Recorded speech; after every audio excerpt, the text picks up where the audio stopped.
Ryan's office revenge. 6 people I trained sat around that conference table, all of them with new titles glowing on the slide behind Justin's shoulder.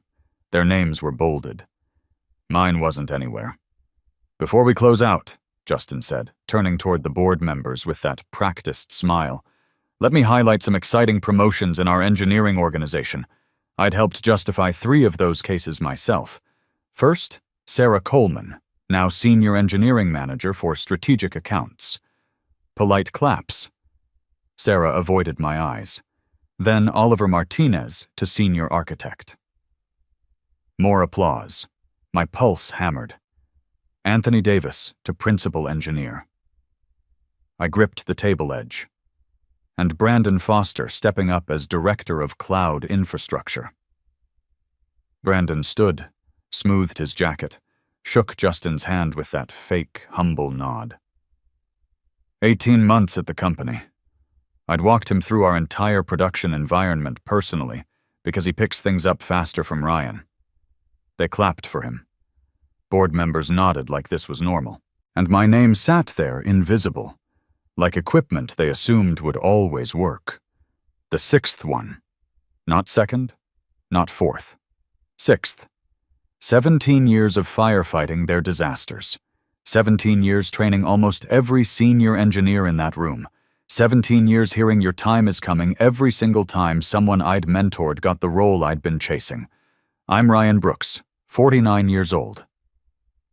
Until recently, I was Senior Engineering Manager at TechBridge Solutions, a mid-sized cloud infrastructure consultancy based in Seattle. About 900 employees, roughly $130 million a year in revenue. Before this, I spent 8 years in the Navy working on ship communications systems. In the Navy, you learn 2 things fast. Discipline gets results, and when someone gives you their word, it means something. Both lessons would prove useful later. Our job at TechBridge was moving companies off their creaking on-premise systems into the cloud without burning their business to the ground in the process. My job was making sure the impossible migrations went right when we were already 3 weeks behind, and the client's CIO was breathing fire. If a project had red status on the dashboard, odds were my name was on the war room calendar. Summit Manufacturing's warehouse systems that kept crashing every quarter end. I rewrote their entire failover model in a weekend. DataCore's security audit that found 52 critical vulnerabilities. I redesigned their network topology in 2 weeks and walked their auditors through every change. Skyline Aerospace's Black Friday outages for 3 years in a row. The load balancing architecture I built is still what their engineering team calls the Brooks pattern.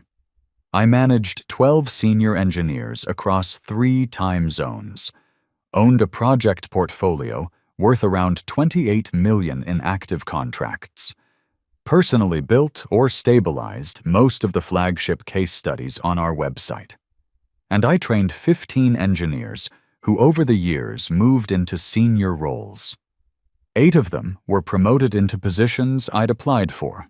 Promotions I'd been told I was perfect for, just not this cycle. Justin Walsh, our VP of Engineering, was my direct manager for 6 of those years. He wasn't evil, but he was exactly the kind of leader who keeps you hooked with vague promises and just enough praise. "Your time is coming, Ryan. We just need a few more wins on the board. The directors really appreciate your reliability." Every time I heard it, it sounded reasonable. The first couple years, I believed it. Year 4, the math started bothering me. Year 10, I knew it was a pattern. Year 15, in that boardroom, when Brandon got the Director of Cloud Infrastructure role, the same scope Justin had been dangling in front of me for 6 years, I knew it wasn't an oversight. It was a decision.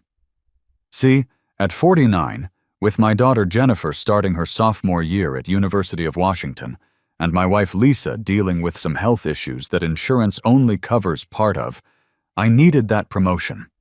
Not just wanted it, needed it. The director salary would have made the difference between stress and security. between hoping the medical bills don't pile up and knowing we could handle whatever came. Lisa never complained, but I'd catch her looking at the insurance statements, doing that thing where she'd calculate which specialist visits we could afford this month. Jennifer was working 2 part-time jobs to help with tuition, which killed me.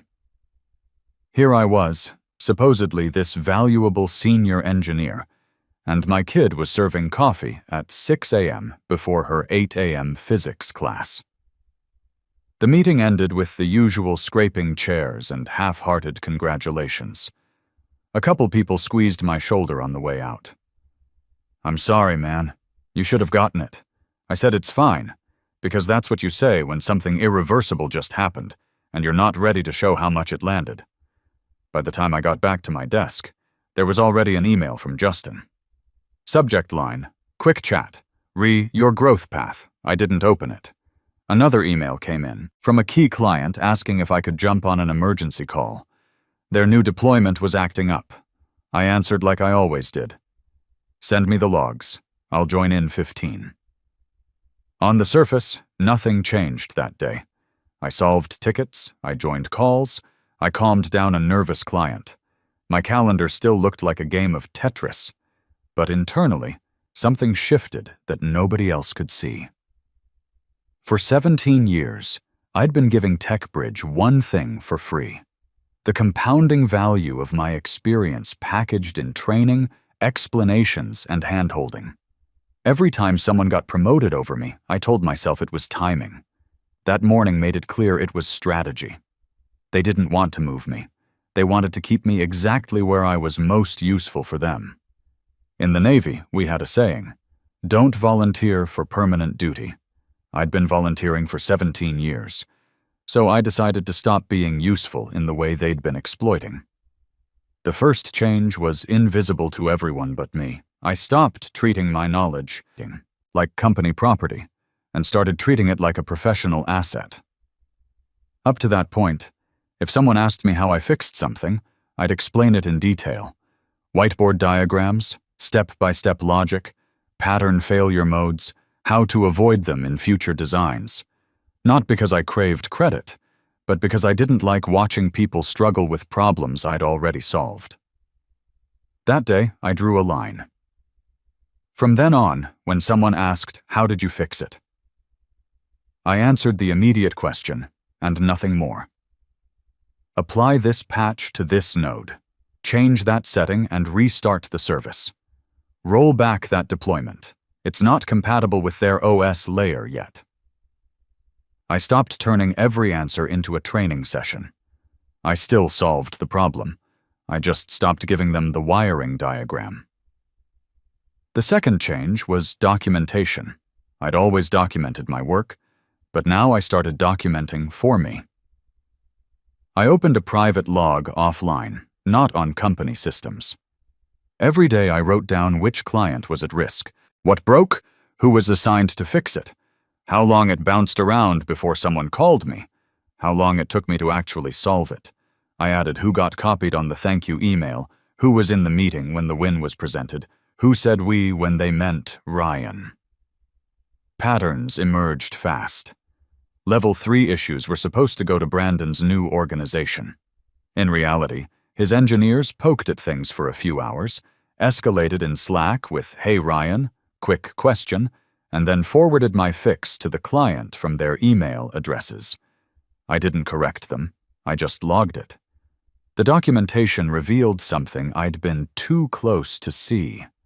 Over the past 2 years alone, I'd personally resolved 127 critical issues that were officially assigned to other teams. Not collaborated on, resolved. The average escalation time before it landed on my desk was 18 hours. The average resolution time once I took it over was 2.3 hours. I was a human SLA buffer. When other teams failed, I absorbed the impact before it hit client relationships or board metrics. No wonder my calendar looked like chaos. I wasn't managing projects. I was managing other people's failures. I also made one deliberate decision. I would train 3 more people fully, thoroughly, But they would not be inside TechBridge. They would be on my future payroll. The first was Maria Santos, a former colleague who'd left TechBridge 8 months earlier to freelance. Sharp engineer, frustrated by the same politics that were eating at me. Over coffee, I started feeding her insights about cloud architecture patterns, client relationship management, the kind of stuff you don't learn from tutorials. The second was James Park, recently laid off from a startup that burned through funding. Navy veteran like me understood how to operate under pressure. I helped him understand enterprise sales cycles, the difference between solving technical problems and solving business problems. The third was Ahmed Hassan, brilliant infrastructure engineer stuck in a junior role at a government contractor. He had the technical chops, but needed someone to show him how to translate that into client value. None of them knew about the others. I kept those relationships separate, professional, coffee meetings, technical discussions, shared articles. Nothing that would raise eyebrows internally. Outwardly, nothing anyone could point to shifted. I was still the first person in the office most mornings, still on the 7 a.m. calls with East Coast clients, still the calm voice in war rooms when systems were burning. But instead of smoothing everything over, I started letting friction sit where it belonged. The slip dependency wasn't mine.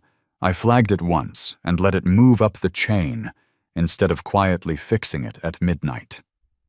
If a project plan assumed I'd jump in if needed, I asked who owned that decision and what they were prepared to do if I wasn't available.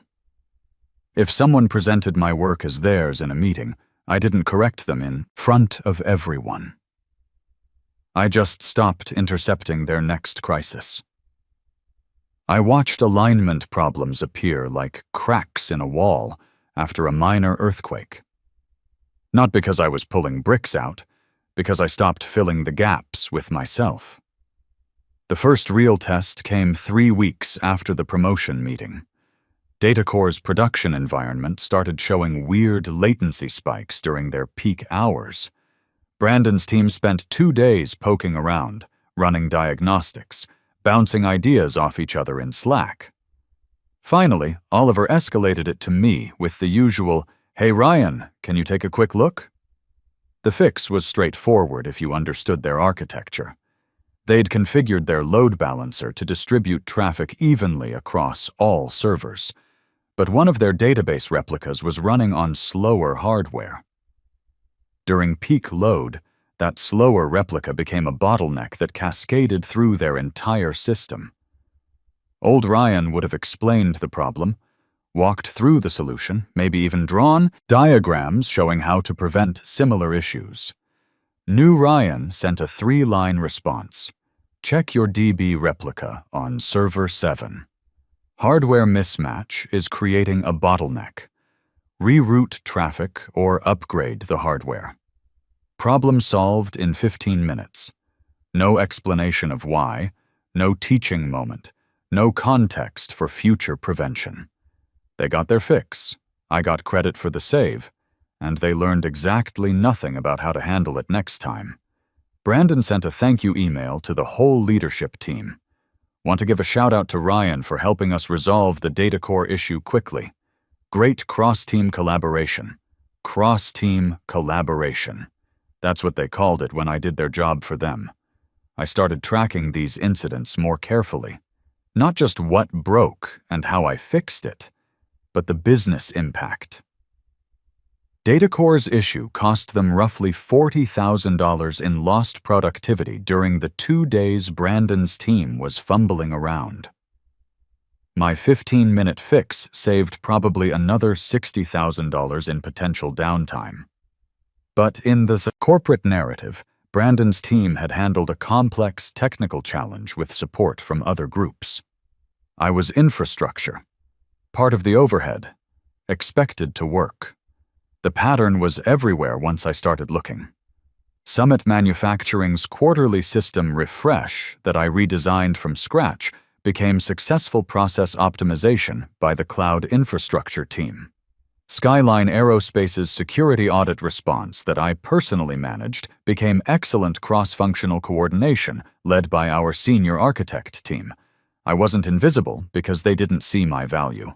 I was invisible because my visibility would expose how much of their success was just me cleaning up their mess. That realization changed everything. The real visibility test came during our quarterly client review. Justin was presenting to the board and a couple outside investors. Slide after slide of upward trending graphs, 94% client satisfaction, 34% reduction in critical incidents over the last 2 quarters, improved response times across top accounts. One board member leaned forward. "These metrics look great. What changed?" Justin smiled. "We optimized our processes, tightened collaboration between product and delivery, and empowered our new director structure." More buzzwords. The board member wasn't impressed. "Give me a concrete example." Justin clicked to a slide about one of our flagship accounts, Summit Manufacturing. Green status, happy client quotes, technical stability. "How did you turn that one around?" the board member asked. "Last year they were one bad incident away from leaving." Justin started talking about escalation models and cross-team coordination. The board member listened for about 30 seconds. Then he looked at me. I hadn't said a word the whole meeting. "Ryan," he said, "you've been quiet." From a technical standpoint, what changed for Summit? I could have played along. I could have talked in abstractions. Instead, I decided to answer the question he actually asked. "Explain," I said. And for the next 15 minutes, I walked them through exactly what had happened. Not theatrics, just facts. Where their architecture had been fragile, how their old deployment model made every release a gamble. What we changed in their pipeline, the patterns we standardized across environments. I named my team members who'd implemented the fixes. I talked about the specific technologies we'd chosen and why. I explained the business impact, how we'd reduced their deployment time from 6 hours to 45 minutes, cut their rollback incidents by 78%, and built monitoring that caught problems before customers noticed. I didn't name Brandon once. When I finished, the board member nodded slowly. "Who designed that pattern?" "I did," I said. "My team implemented it." He turned back to Justin. "You should make sure this man doesn't leave." Justin laughed a little too loudly. "Oh, Ryan is core to our strategy." That was the moment I knew exactly how much leverage I had and how blind they'd been to it. Not because they didn't see it, because it was convenient not to acknowledge it. The breaking point came 3 months later. Summit Manufacturing, a $4 million a year client, was halfway through a high-risk cloud migration. On paper, it was Brandon's signature project. In practice, my team had designed most of the architecture, while Brandon presented slides with my diagrams on them. I'd given exactly as much context as the work needed to succeed. No more. A week before cutover, I suggested we run one more full failover test. Brandon waved it off. "We've already done 2, he said. "The board wants to see this live next Friday. We stick to the plan." I made a note in my private log. Recommended additional failover testing. BF declined. Proceeding with known risk. Friday came. They cut over. At 9:42 a.m., Summit's entire customer-facing system went dark. Every one of their distributors lost access to ordering. Support queues flooded. Their CFO started calculating lost revenue in real time. $12,000 per hour. Escalating. Summit's CEO called our CTO directly. "If this isn't fixed in 6 hours," he said, "we're not just canceling the project, we're talking lawyers." I was in a client call with Skyline Aerospace when my phone started buzzing. Text from Justin. "Summit down. Need you ASAP." Another text. "Emergency. Drop everything. I finished my call professionally, then called Justin back. Ryan, I know this isn't your project, he said, voice tight, but we need you to take a look. They're escalating to our CEO. What authority do I have to change the architecture? I asked. It's Brandon's design. Whatever you need, Justin said. Just fix it. I could have said no. Should have, maybe. But Summit's people were good folks, and this wasn't their fault. So I did what I'd always done. Dialed into the war room, listened to an hour of circular status updates, then asked for direct access and 10 minutes without everyone talking over each other. The problem was basic. Replication misconfigured, failover paths incomplete, monitoring thresholds set wrong. Exactly the kind of issues that would have been caught in a proper failover test. Any senior engineer should have spotted it during the prep phase. I patched what needed patching, repointed services, reconfigured their failover protocols, built in redundancy that should have been there from day one. In just under 2 hours, Summit was back online. Total downtime, 4 hours, 18 minutes. Cost to Summit, roughly $50,000 in lost productivity and customer impact. I wrote a clear technical summary, sent it to Summit's CTO, copied Justin and Brandon, and went home. It was 7 p.m. on a Friday. Lisa was making dinner. Jennifer was home from classes. Normal family time. The next morning, Justin sent an all-hands email to leadership. Subject line, "Huge thanks to the Summit team." He talked about the resilience of our engineers, cross-functional collaboration, and our ability to respond quickly to client crises. He referenced Brandon's leadership by name. He did not mention me once. I read it while drinking coffee, sitting next to Lisa, who was checking our insurance portal to see if her new specialist was covered. The irony wasn't lost on me. I closed the email and added one more line to my private log. Then my desk phone rang. Summit CTO. "Ryan," he said, "I saw your write-up. Brandon's team seems capable, but there are gaps." He paused. "We want you personally leading the rest of this migration. Not just advising, leading." "You'd have to work that out with account management," I said. "We already did. They told us it's not how your organization is structured. So I'll be clear. Summit wants you. If you're not directly involved, we'll be exploring other vendors." The call ended. I stared at my phone for a minute. Then I forwarded his follow-up email to Justin. No commentary, just the client's words. Summit Manufacturing requires Ryan Brooks's direct involvement for continued engagement. 2 days later, my decision was made. Because of outrage. Because the numbers in my log, and now in Summit's own words, made the next move obvious. I didn't rage quit, no slammed doors, no angry speeches. I gave myself 6 weeks to plan it right. Opened a separate savings account, calculated how many months of expenses I wanted covered, quietly updated my portfolio, not with responsibilities, but with outcomes. I had coffee with Maria, James, and Ahmed separately. Didn't mention the others, just asked each of them about their availability for consulting projects. All 3 were hungry for the right opportunity. Back at the office, I kept doing what I'd always done. Kept solving the hard problems, kept showing up on time, kept my tone professional. I just stopped doing one thing. I stopped building new muscle for them. That energy went somewhere else. I began mapping my own client relationships, who called me directly, who asked for me by name, who said, "We feel better when you're on the call." That was my real org chart. TechBridge's official structure said I reported to Justin and supported Brandon.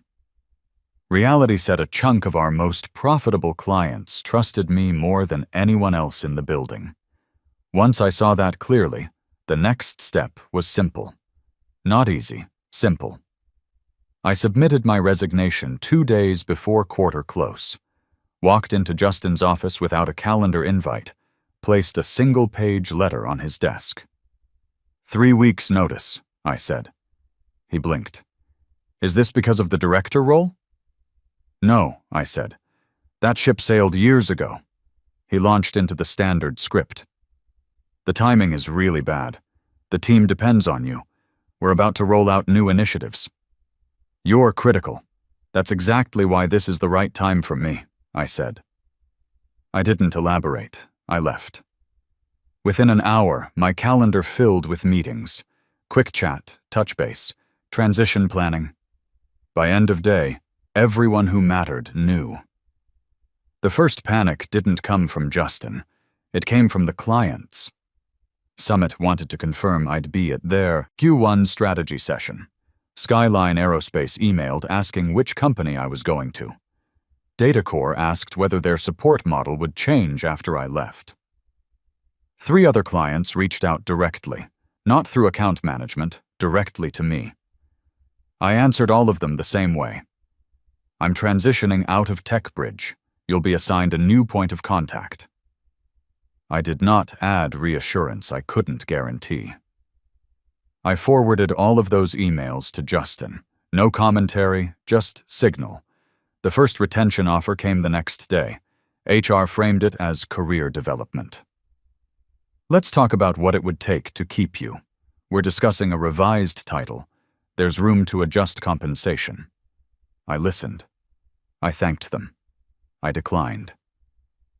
2 days later, the numbers got specific. 30% salary increase, director title, some stock options. Flattering, but late. I declined again, politely, without drama. That's when the tone changed. Instead of "we'd love to keep you," it became "we need to understand the risk." Moment everything fully flipped was a phone call I didn't initiate. Summit CTO again. "Ryan," he said, "when you leave TechBridge, where are you going?" "Independent consulting," I said. "I'm forming my own firm." He didn't hesitate. "What would it take for Summit to be your first client?" We talked for 2 hours. Scope, boundaries, availability. I refused to drag anyone from TechBridge with me. I refused to poach staff. He respected that. We settled on a retainer that was more than my base salary and Brandon's combined. Annual renewable, risk shared. A week later, the contract was signed. 2 more calls came before my last day. Skyline Aerospace and Datacore both wanted me independently. Not TechBridge, plus Ryan. Ryan, full stop. By the time I turned in my badge, I had $2.6 million in annual contracts signed or in final draft. No website, no marketing, no business plan, just 17 years of receipts finally cashed in under my own name. That night, I sat down with Lisa and Jennifer at dinner. Really, sat down, not checking my phone, not thinking about the next crisis. "So," Lisa said, "how does it feel?" I thought about it. Like I should have done this 5 years ago. Jennifer looked up from her pasta. "Does this mean I can quit the coffee shop job?" "It means you can focus on school," I said. "And Lisa, you can see whatever specialists you need. We're done rationing healthcare." Lisa reached over and squeezed my hand. "I'm proud of you," she said. It took guts. The week after I left, the real panic started at TechBridge. Not with a single event, with a trickle, then a flood. Justin called almost every day. "Could you extend your notice? Can we bring you back as a consultant just for these top accounts? We can match whatever anyone else is offering." The CTO offered to double the retention package. The CEO emailed asking for one more conversation before I made a permanent decision. I took that call. He pitched a role with broad authority, a CTO track, equity. If he'd offered it 2 years earlier, I might have said yes. Now it came across exactly as it was, a reaction to the realization that my absence exposed how much they'd been leaning on me. "I appreciate it," I said, "but I've already made my decision." "Is there anything we could have done differently?" he asked. 2 years ago. I thought about that. "Yes," I said, "but not now." He nodded slowly through the video call. We ended on good terms.